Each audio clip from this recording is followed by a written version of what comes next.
Bismillahirrahmanirrahim. Assalamualaikum warahmatullahi wabarakatuh. Alhamdulillahi rabbil alamin. Alhamdulillahi nahmaduhu wa nasta'inuhu wa nastahdihi wa natubu ilaihi wa na'udzu billahi min syururi anfusina wa min sayyiati a'malina. Faman yahdihillahu fala mudhillalah wa may yudlil fala hadiyalah. Asyhadu an la ilaha illallah wa asyhadu anna Muhammadan abduhu wa rasuluh. Allahumma fassalli wa sallim wa barik alaihi wa ala alihi wa ashabihi wa man sanna bi sunnatihi ila yaumiddin. Qala Allah ta'ala fi kitabihil karim, a'udzu billahi minasyaitonir rajim. Ya ayyuhalladzina amanu taqullaha haqqa tuqatih wala tamutunna illa wa antum muslimun. Pertama, mari kita sama-sama senantiasa mengucapkan alhamdulillah, bersyukur kepada Allah Subhanahu wa taala. Sampai saat ini kita sudah berada di awal-awal bulan Rajab.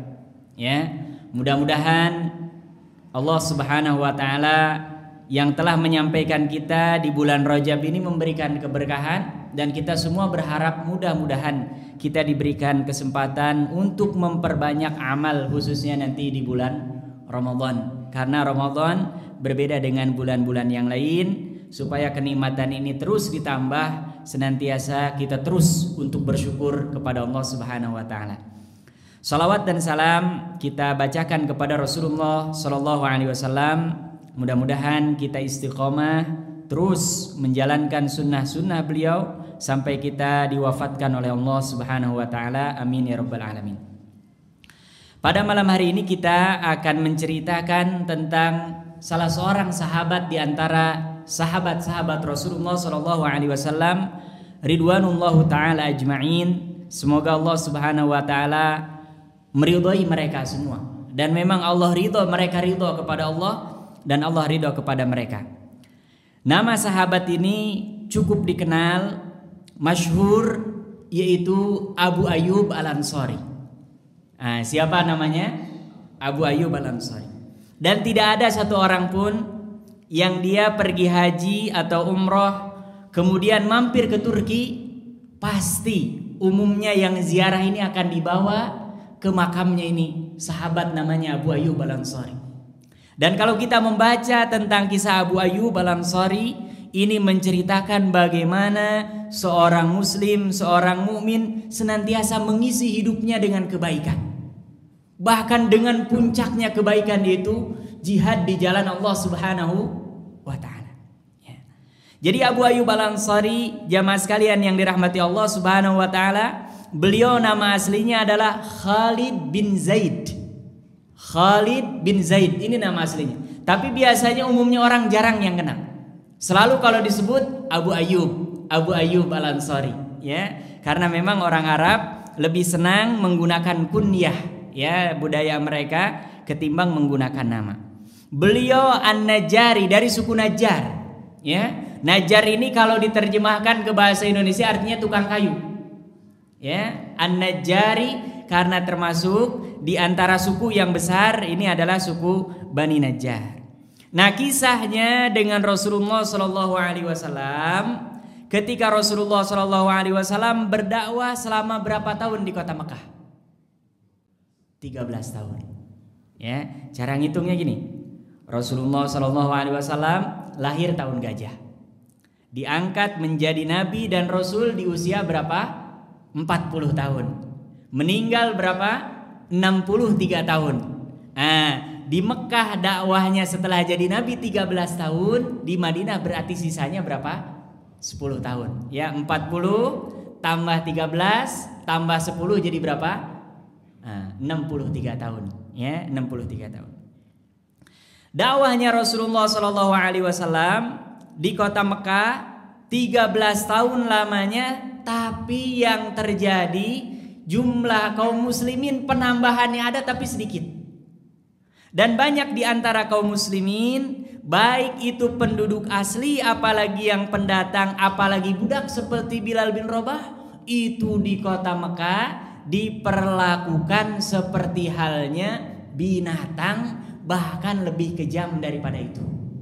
Ya, makanya nanti ada peristiwa dibolehkan oleh Allah Subhanahu wa taala bagi yang sudah tidak kuat disiksa untuk hijrah ke mana? Habasyah. Ya, hijrah ke Habasyah kurang lebih ada sekian orang.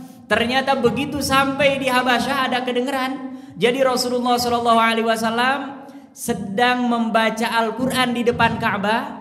Kemudian orang-orang Quraisy mereka mendengarkan, saking asiknya mendengarkan mereka terbawa dan sampai berita ke sana. Mereka sebetulnya hanya terharu ya dengan bacaan Rasulullah SAW dan ada ayat sujud. Ada sebagian menyebutkan mereka ikut sujud. Yang sampai beritanya ke Habasyah, semua orang Quraisy masuk Islam. Padahal baru berangkatnya ini bulan Rajab ya, mendekati Sya'ban, itu Syawal mereka balik lagi. Baru berapa bulan berarti itu? 3 bulan mungkin ya, 3 bulan lah di Habasyahnya dengan perjalanan. Balik lagi.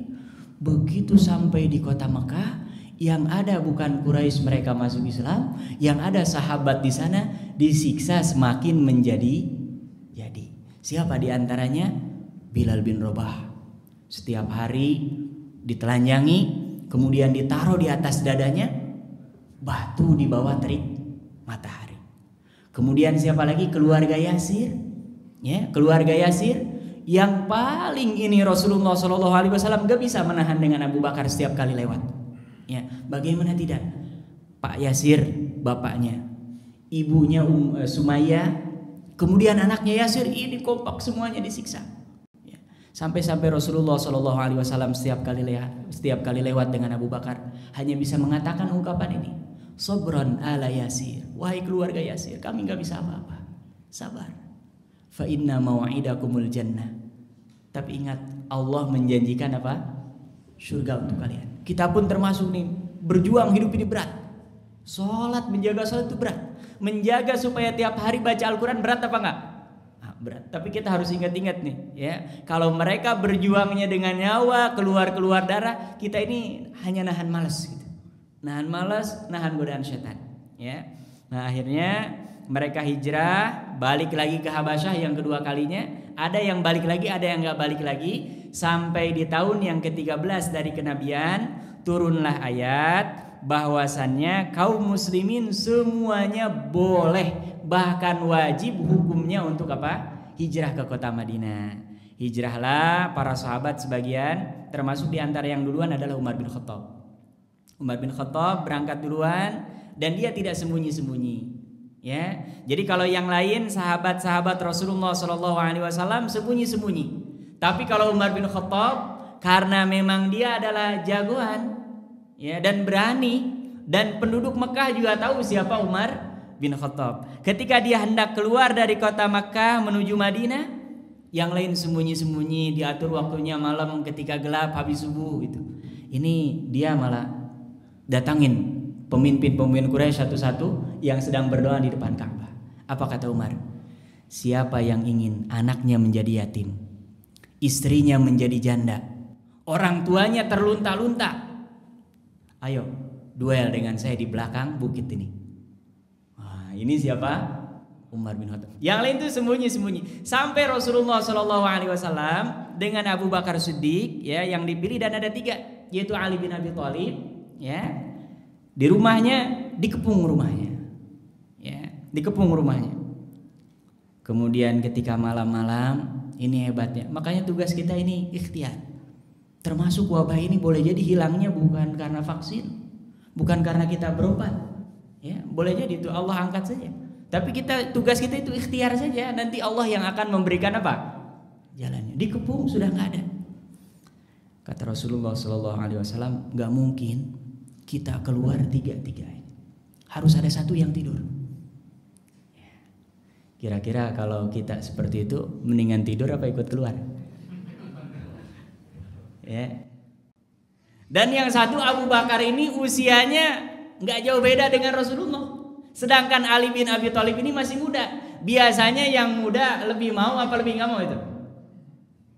Nggak mau itu. Duluan lah udah bau tanah gitu, paling gitu. Maksudnya kalau mati juga udah deket ya, saya kan masih lama masa depannya. Tapi enggak, kata Rasulullah, sudah. Ali, kamu tidur di mana tempat Rasulullah SAW tidur, dan itu taruhannya apa? Nyawa. Tapi Ali, karena ini perintah Rasulullah SAW dan Rasulullah tidak pernah menyia-nyiakan siapapun, akhirnya tertidur. Dan begitu keluar, inilah pertolongan Allah. Abu Bakar dengan Rasulullah SAW keluar, di depannya itu banyak orang, tapi nggak terlihat, ya, nggak terlihat.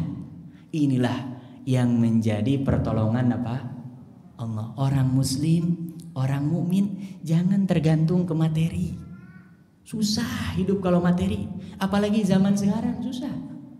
Ya, di rumah semuanya serba kreditan, kredit. Kalau tergantung materi, aduh pusing gitu. Anak sekolah bayarnya mahal. Al ilmu nurun, ilmunya nurun, bayarannya naik.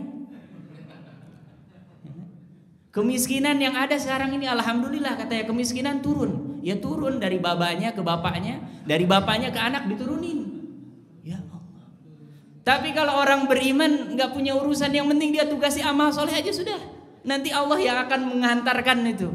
Kadang-kadang kita ini suka malas beramal karena itu. Ada orang yang dia rajin malah diuji oleh Allah, hartanya sedikit, mau ini segala susah. Kok kita ini jadi ngatur? Lihat ini, belajar dari Ali bin Abi Thalib, suruh tidur sudah. Rasulullah itu nggak mungkin. Kita pun kalau yang sudah diatur oleh wahyu pasti nggak usah banyak nawar. Yang banyak nawar seakan-akan di awalnya seperti indah, itu ujungnya pasti sengsara, pasti itu. Ya, karena apa? Wahyu ini ibaratnya, ya, kalau jalan raya itu kan ada garis putih, atau kalau di jalan tol di pinggir ada garis kuning. Kalau kita nyenggol dikit itu mobil goyang.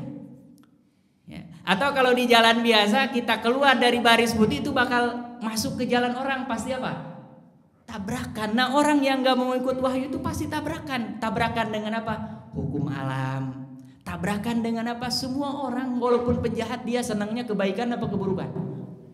Pasti. Coba tanyakan ya ke yang suka mencuri, mau nggak dia hartanya dicuri? Nggak mau pasti. Nah, kita ini sudah diatur oleh Allah, sudah ikutin ya. Makanya doa kita selalu apa? Ihdinas siratal mustaqim. Ya. Keluar dengan Abu Bakar di jalan, dikejar itu. Bagaimana nggak dikejar? Diumumkan. Begitu masuk ternyata yang di dalam Ali bin Abi Thalib, mereka tambah marah. Langsung bikin pengumuman, semua orang Arab diumumkan. Siapa yang mendapati Muhammad dengan temannya Abu Bakar, hayyan au mayitan, baik itu dalam keadaan hidup ataupun sudah mati, maka dia akan diberikan hadiah 100 ekor onta. Ya. Kira-kira kalau ada yang seperti itu sayembara 100 ekor mobil ya, kurang lebih sekarang semua orang tertarik apa enggak? Tertarik. Apalagi mereka yang sudah tahu jalan. Ya. Jadi ada orang Arab itu dulu gaid, kerjaannya gitu. Orang mau kemana dia ngantar. Adalah terdengar oleh salah seorang yang nanti dia masuk Islam, namanya Suraqah. Lumayan ini 100 ekor onta, cuman ngikutin bekas jalan orang. Kan ketahuan itu di gurun pasir itu kalau jalan ketahuan. Ya. Bahkan kita ini sebetulnya kalau secara materi lebih lemah dari anjing. Anjing itu sekali jalan dia pantang, sesat jalan, pantang. Dia tahu belokan pipis. Nanti pas balik lagi ke situ lagi. Nah, mungkin yang pernah punya anjing peliharaan untuk soid ya, berburu dulu saya tanya, itu kok dia bisa balik lagi? Kata dia, tiap belokan kalau dia nggak tahu pipis dulu, nanti pas pulang itu dia cium lagi, bisa balik lagi. Jadi kita kalah, ya, kalah. Makanya setiap kali kurban itu malu sebetulnya. Itu sapi ya, sapi ini. Kalau dia mau ngelawan, kita ini udah habis sudah. Ya. Kan udah banyak yang ceritanya itu yang megang 7, sapinya 1, yang megang pentah semua. Tapi karena memang musakhar, Allah tuh memang tugasnya sapi, kamu itu tugasnya sudah. Kalau sudah disembelih dimakan. Tapi kalau kita manusia punya apa? Pilihan untuk menentukan pilihan. Keluar jalan Rasulullah SAW dan pakai strategi. Biasanya ke kota Madinah jalannya lurus ke sini, putar dulu, ya, sampai akhirnya Rasulullah SAW masuk ke dalam gua, dan di dalam gua ini juga Masya Allah ada kejadian luar biasa, dan ini diabadikan oleh Allah Subhanahu Wa Taala dalam Al-Quranul Karim, ya. Bahkan ini juga termasuk ingatan bagi kita, jangan seperti laba-laba, ya, jangan seperti apa? Laba-laba. Muslim tidak boleh seperti laba-laba. Apa? Laba-laba itu diantara sifatnya, dia kalau bikin rumah ngasal, kena angin rusak. Dan yang kedua yang lebih parah, setelah hubungan suami istri, salah satu di antara keduanya dibunuh. Itu orang muslim nggak boleh. Orang muslim harus seperti apa? Lebah. Makan yang baik, keluarkan yang baik, senantiasa memberikan apa? Manfaat. Ya, masuk. Itu di bawahnya Rasulullah dengan Abu Bakar ketutup. Padahal kaki mereka, Abu Bakar sampai nangis. Itu kalau mereka melihat ke bawah ya Rasulullah, udah kita ketangkep. Apa kata Rasulullah? La tahzan, innallaha ma'ana. Jangan bersedih karena yang bersamai kita itu siapa? Allah. Ini kita kalau sedang amal soleh, diganggu apapun, harus ungkapkan ini. La tahzan, innallaha ma'ana. Jangan bersedih. Jangan bersedih karena Allah Subhanahu wa taala senantiasa beserta kita. Yang penting jalan yang kita ambil adalah jalan yang diridhoi oleh Allah Subhanahu wa taala. Singkat cerita, mereka sampai keluar dari Mekah. Sebelum sampai di kota Madinah, istirahat sejenak dan mendirikan masjid. Itulah yang disebut dengan Masjid Quba, ya. Sebagian bacaannya dalam bahasa Arab ada yang Quba pakai dhammah, ada juga yang bacanya pakai kasroh, Qiba. Nah, jadi kalau dengar kadang-kadang orang Arab, saya malah sering dengar mereka bilangnya Qiba, Qiba. Ternyata bacanya boleh dua, ya, boleh dua, boleh Quba, boleh Qiba. Ya.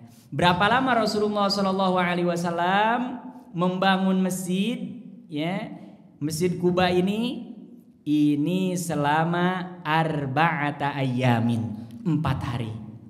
Ya, kenapa membangun masjid cepat? Ya, dulu bangunnya dari pelepah kurma, bukan bangun masjid seperti kita. Kalau ini, Rasulullah cepat nih bisa bangun masjid, enggak. Memang masjid yang dibangun apa? Pelepah kurma. Makanya kalau baca kitab-kitab para ulama, termasuk hadis-hadis Rasulullah SAW, orang dulu para sahabat kalau sholat pakai sendal, pakai sepatu, bawa pedang.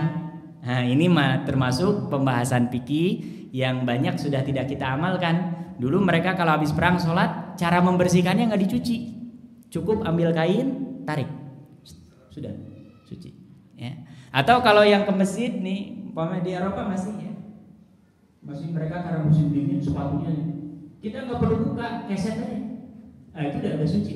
Tapi jangan dipraktekkan di Indonesia. Nah, kalau ini nanti akan bermasalah.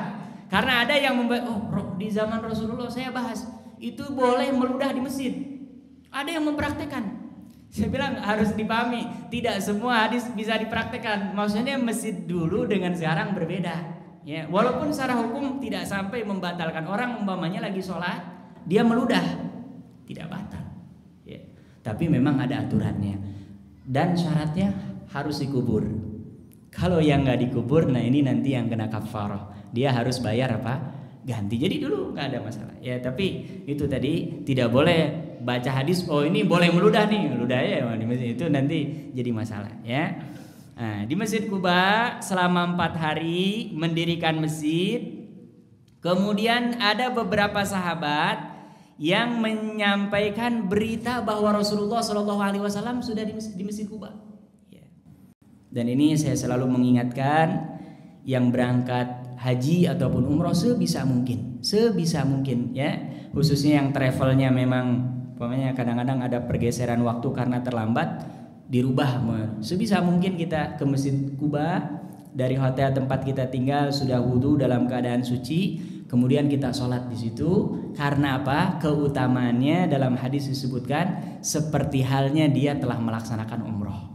Jadi kita belum umroh, nah kalau sholat di Masjid Quba dengan syaratnya tadi harus dari rumah di mana kita tinggal sudah toharoh, bersuci, dan niat ke masjid itu sholat 2 rakaat itu sudah dapat pahala apa? Umroh. Dan ini juga jangan salah dipahami, kalau gitu udah nggak usah umroh lah, capek.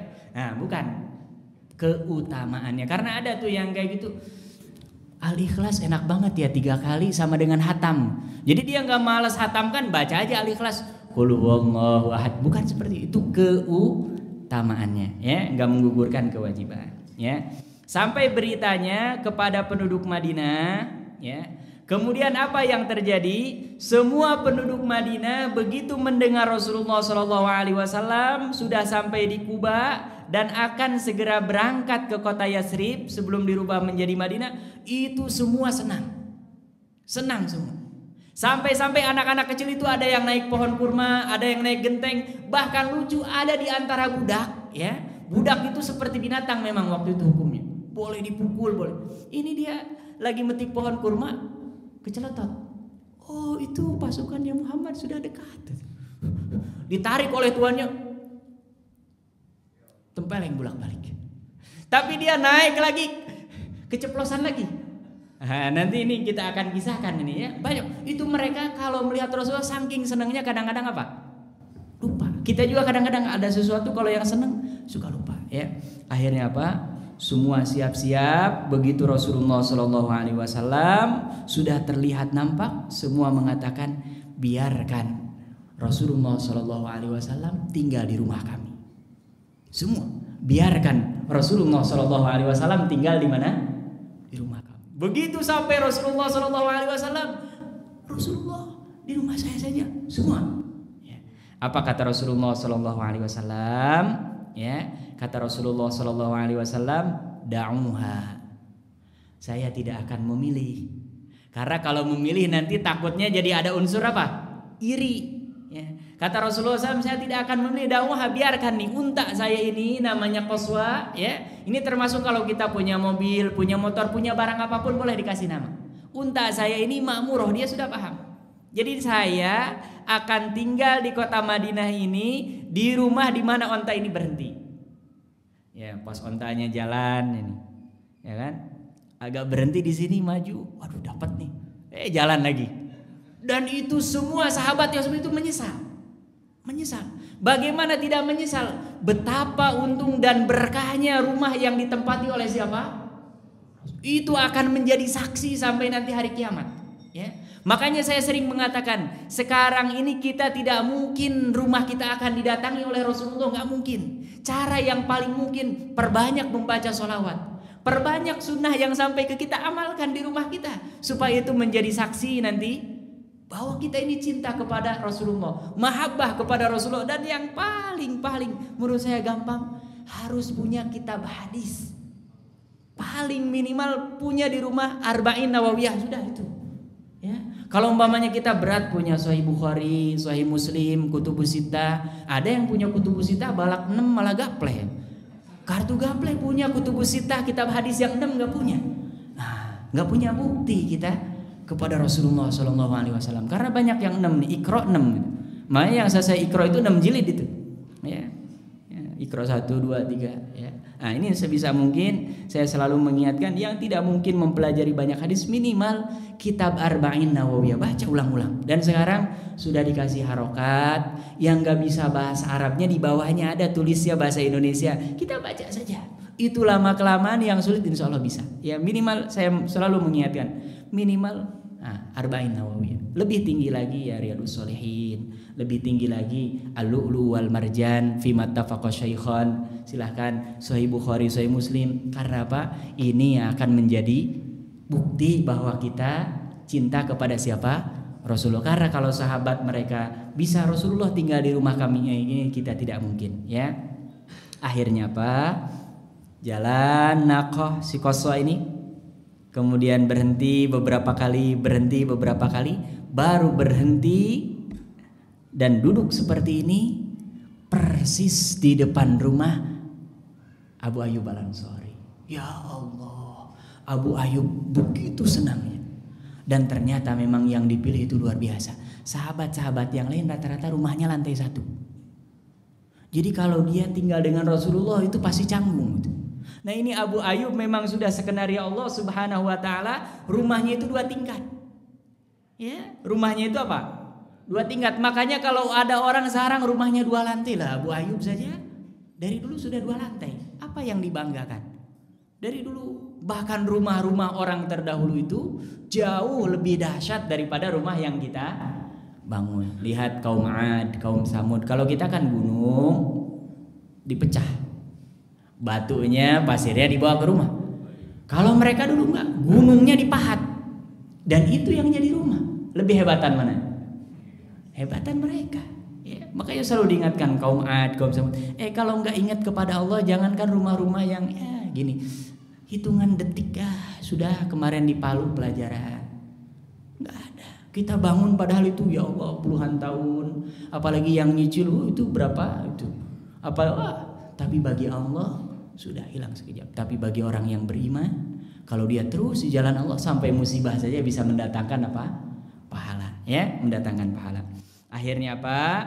Berhenti di depan rumahnya Abu Ayyub Al-Ansari. Sudah kata Rasulullah SAW, saya akan tinggal di rumah Abu Ayyub. Disuruhlah masuk Rasulullah SAW. Kemudian kata Abu Ayyub, wahai Rasulullah, rumah saya ini 2 lantai. Kalau berkenan saya di lantai bawah, engkau dengan keluarga di lantai atas. Apa kata Rasulullah? Jangan. Sudah, kau di lantai atas, saya di lantai bawah. Karena apa? Saya banyak tamu. Gak enak nanti kalau setiap kali ada tamu datang, sahabat mengeluhkan pertanyaan atau ada suatu kejadian, kan mereka selalu datang kepada Rasulullah SAW. Kata Rasulullah, sudah. Ya. Akhirnya ngalah Abu Ayyub. Pas malam mau tidur nggak bisa tidur. Karena dia khawatir pas nginjek itu persis di bawahnya kepala siapa? Rasulullah. Itu sampai tingkatannya seperti itu. Ya. Makanya kami dulu di pesantren diajarkan itu. Kitab yang paling tinggi di atas itu selain Al-Quran harus kitab tafsir. Kenapa? Di situ ada ayat-ayat Al-Quran pasti. Kemudian di bawahnya kitab-kitab hadis. Karena itu sabda-sabda Rasulullah. Baru di bawahnya kitab fikih, kitab yang lain. Itu sampai para ulama mengajarkan. Karena apa? Dengan adab seperti itu akan berkah. Ya, makanya saya marah betul tuh kalau anak-anak di rumah kitab diinjak walaupun kecil harus kita ingatkan. Nggak boleh. Ya. Nah, ini Abu Ayyub Al-Ansari malam akhirnya diskusi dengan istrinya. Wahai Ummu Ayyub, kita turun lagi kepada Rasulullah. Nggak bisa tidur ini malam ini. Khawatir pas tidur sejajar dengan siapa? Rasulullah. Turun ke bawah. Cerita, kenapa Abu Ayyub? Rasulullah, kami sekeluarga nggak bisa tidur Rasulullah. Kenapa? Khawatir pas ketika kami tidur atau berjalan itu lebih tinggi daripada engkau wahai Rasul. Bahkan terinjak gitu bayangannya. Kata Rasulullah, sudah nggak usah dipikirkan, tidur saja. Begitu naik malah ada air tumpah. Dan kalau tumpah berarti otomatis netes kemana? Di atas itu nggak ada lap kecuali ada baju satu. Itu langsung diambil dan dilap. Dan nggak tidur semalaman itu berdua suami istri. Besoknya subuh datang lagi kepada Rasulullah SAW. Rasulullah, mohon maaf. Tadi malam ada air tumpah, mudah-mudahan tidak kena engkau. Kata Rasulullah, sudah, yang gini. Nah, ini juga sama nih. Kita kalau bertamu ke rumah orang kan biasanya yang ditamuin nggak enakan ya kan? Kita juga harus yang tamu harus paham. Ya, malah bukan mohon maaf nih cuman ada ayam. Iyalah, harusnya sapi. Ya, itu. Ya. Enggak Rasulullah justru kita harus paham. Oh, gitu ya. Bahkan kalaupun hanya ada air putih, kan ada nih, masa air putih.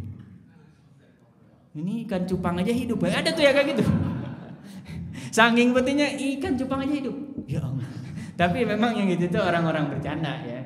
Kalau yang serius nggak mungkin itu bisa jadi. Tapi ada memang khususnya saya lihat beberapa daerah itu yang gitu nyeplos aja gitu. Mas air putih katanya ini ikan cupang aja hidup. Atau kalau yang paling seringan dikasih suguhan sayur bening. Ini bening amat katanya. Saya bilang aduh kalau saya nggak tega. Maksudnya orang sudah dihidangkan ya makan saja ya kan. Orang kita nggak bayar kok. Masa komentar. Ini juga kita belajar dari Rasulullah SAW. Kalau ada orang merasa dia kekurangan, justru kita harus meyakinkan ini sudah lebih dari cukup. Ya, jangan merepotkan, apalagi kita ingin dilayani lebih. Ya, berapa lama Rasulullah SAW tinggal di rumah Abu Ayyub ya, di lantai bawah itu, dan hampir selalu Abu Ayyub itu tidak bisa tidur ya.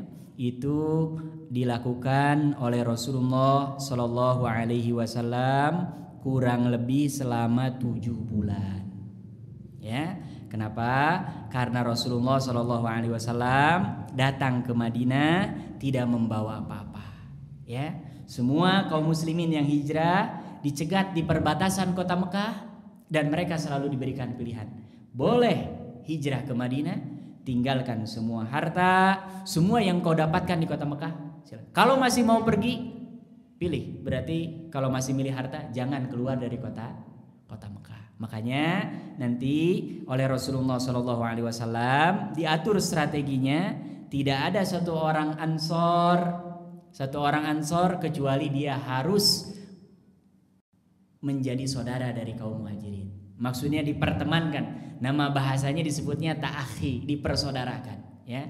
Fulan dengan fulan, fulan dengan fulan, fulan dengan fulan. Karena memang kondisinya sangat sulit, makanya orang-orang yang hijrah dari kota Mekah disebutnya kaum Muhajirin. Kemudian orang-orang yang mereka tinggal di kota Madinah dan dipersaudarakan oleh Rasulullah SAW disebutnya kaum apa? Kaum Ansor ya. Nah, ini berjalan, ada beberapa sahabat yang cepat.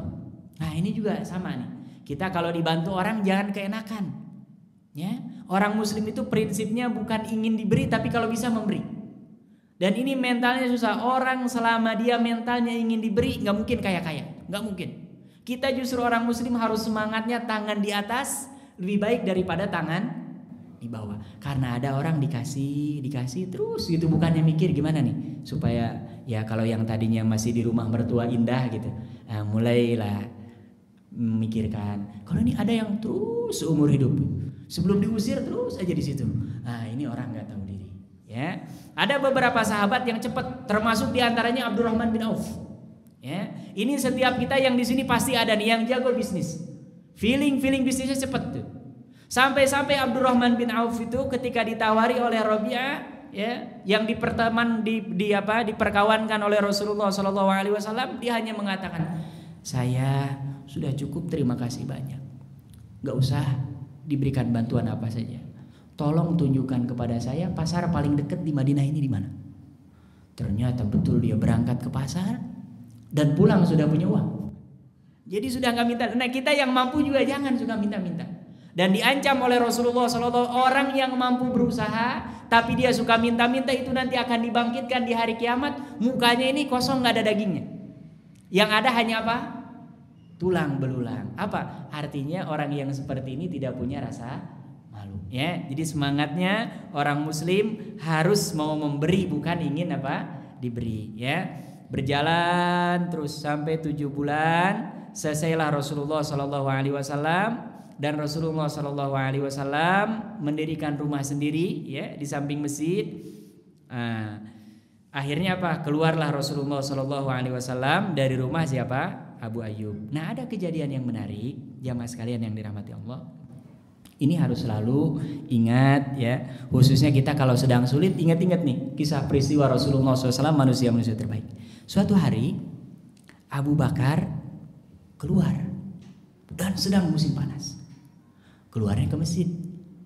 Kita kalau sedang punya masalah jangan kemana-mana, ke masjid ya. Ini sudah diajarkan itu, ke masjid. Orang sebesar apapun kalau ke masjid insya Allah selamat. Tapi kalau ke tempat lain, apalagi urusan rumah tangga, wah sudah nggak tertolong ya. Ke masjid. Ini Abu Bakar ke masjid. Pas di masjid Abu Bakar ketemu siapa? Umar bin Khattab ke masjid. Ketika mereka sedang berdua di masjid, tiba-tiba juga Rasulullah SAW keluar dan ke masjid. Begitu tiga-tiganya ngobrol, mahajatukuma, wahai Abu Bakar, wahai Umar, sedang apa kalian kok siang-siang bukan waktunya sholat, ada di mana? Di masjid. Ternyata apa? Kami lapar ya Rasulullah. Di rumah nggak ada makanan. Pernah nggak kita kejadian kayak gini? Saya yakin kayaknya kita nggak pernah sampai benar-benar lapar seperti ini. Dan para ulama riwayat-riwayat itu sebutkan Rasulullah itu makanan pokoknya hanya 2, air putih dengan kurma. Dan Rasulullah itu tidak pernah marah kepada istrinya dan pembantunya kalau ke rumah nggak ada makanan. Ini kan kadang-kadang kita termasuk nih, apalagi habis kerja malam, hujan-hujan kayak gini, pas nyampe rumah nggak ada makanan, mau keluar lagi malas. Wah, itu istri sudah kena hantem itu. Itu Rasulullah nggak pernah itu. Ya. Padahal sebetulnya kalau kita mau menyelesaikan persoalannya, keluar lagi lah, sudah pakai motor, pakai mobil kalau yang punya mobil, kan sudah selesai. Tapi kadang-kadang setan itu ganggu itu. Segala anak dimarahin, ini dimarahin, padahal kan sebetulnya lapar ya makan gitu. Apa Rasulullah? Setiap kali pagi selesai sholat subuh datang ke rumah, ada makanan atau enggak? Enggak ada, kata istrinya. Fa idzan ana shaim. Kalau gitu saya puasa. Nah, kita pun kalau ada masalah jangan terus. Ini biasanya kita masalahnya enggak dicarikan solusinya. Ya. Ini apa kata Rasulullah Shallallahu Alaihi Wasallam? Kalau kalian berdua lapar, saya juga lapar. Kita harus cari solusi. Kalau gitu kita ketuk pintu rumahnya siapa? Abu Ayyub. Dan memang ini kondisinya sedang lapar, ya. Dan kita kalau lapar, apalagi sampai tingkatan yang bisa membuat mati, itu yang tadinya nggak boleh minta-minta, boleh minta-minta. Apalagi umpamanya kita sudah ikhtiar usaha seperti dalam kondisi pandemi seperti ini, ya. Jangan dihinakan kalau ada tetangga yang memang benar-benar butuh, bantu, kita bantu. Ikhlas karena Allah Subhanahu wa taala. Akhirnya datang ke rumah Abu Ayyub, yang ada depan rumahnya adalah istrinya. Oh Rasulullah, oh Abu Bakar, silahkan masuk. Mana Abu Ayyub? Oh dia sedang, ternyata memang Abu Ayyub ini termasuk karena asli orang Madinah, dia punya kebun kurma. Lagi panen kurma di belakang. Rutob itu yang agak-agak matang lah dikit ya. Kemudian ada buser itu lebih keras lagi. Itu kalau kita makan terasa sekali kasat. Nah, itu buser disebutnya. Nah, kalau yang sudah hitam-hitam matang-matang itu baru disebutnya tamar. Dan semakin tua, kurma itu harganya semakin murah. Tapi semakin muda, harganya semakin apa? Mahal. Karena kurma itu sama dengan beras. Selama tidak kena air, dia akan umurnya panjang lama. Gitu ya. Akhirnya dihidangkanlah oleh Abu Ayyub. Rasulullah makan, senang sekali. Jangan pulang dulu ya.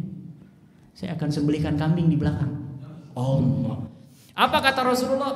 Tolong Abu Ayyub jangan sembelih yang dia sedang hamil. Ya. Karena yang sedang hamil ini akan gede dagingnya, tapi kata Rasulullah sayang ini sudah setengah apa? Hidup, jangan. Diingatkan oleh Rasul. Karena apa? Abu Ayyub ini Masya Allah senang sekali ya. Makanya saya termasuk iri dengan saudara-saudara kita di India ya, di Pakistan. Itu mereka sudah hampir rata di semua masjidnya. Setiap hari, setiap pekan, setiap bulan ada hataman kitab hadis. Jadi duduk saja orang dan semua megang kitab, semua baca saja. Seperti alhamdulillah sudah mulai ada di kita hataman Al-Quran. Nah, ini nanti mudah-mudahan 1-2 tahun ke depan nih mulai menjamur ada hataman hadis. Ya, karena semakin sering membaca hadis walaupun awalnya nggak paham, minimal keberkahannya itu akan dapat. Jauhkan dari maksiat, dijauhkan dari kemungkaran, ada keberkahannya. Ya, nah ini mudah-mudahan nanti ke depan akan seperti ini.